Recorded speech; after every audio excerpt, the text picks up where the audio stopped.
उमर अब्दुल्ला ने सांबा में मीडिया से बातचीत करते हुए कहा कि राजौरी में ये समझा जा चुका है कि ये कोई वायरस या बैक्टीरिया नहीं। उन्होंने कहा कि इस मामले की गहराई से जांच के लिए मेडिकल टीम, पुलिस की टीम और केंद्र सरकार की टीम को शामिल करते हुए एक विशेष समिति बनाई गई है।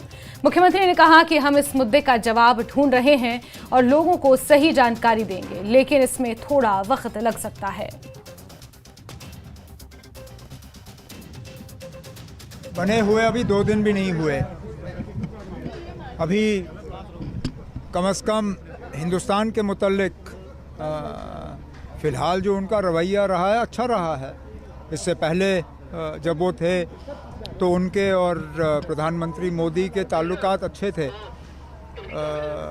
फ़िलहाल जहाँ पे उन्होंने ड्यूटी बढ़ाने वगैरह की बात की, उसमें अभी तक तो हमारे मुल्क को उन्होंने शामिल नहीं किया है। अब आगे जाके देखते हैं क्या होता है ना। अभी तो 2 ही दिन हो गए।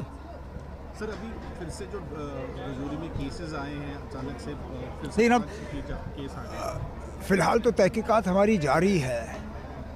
जैसे मैंने उस दिन रजौरी में कहा, हम अभी तक कम से कम इतना तो समझ पाए हैं कि ये कोई वायरस या बैक्टीरिया नहीं है।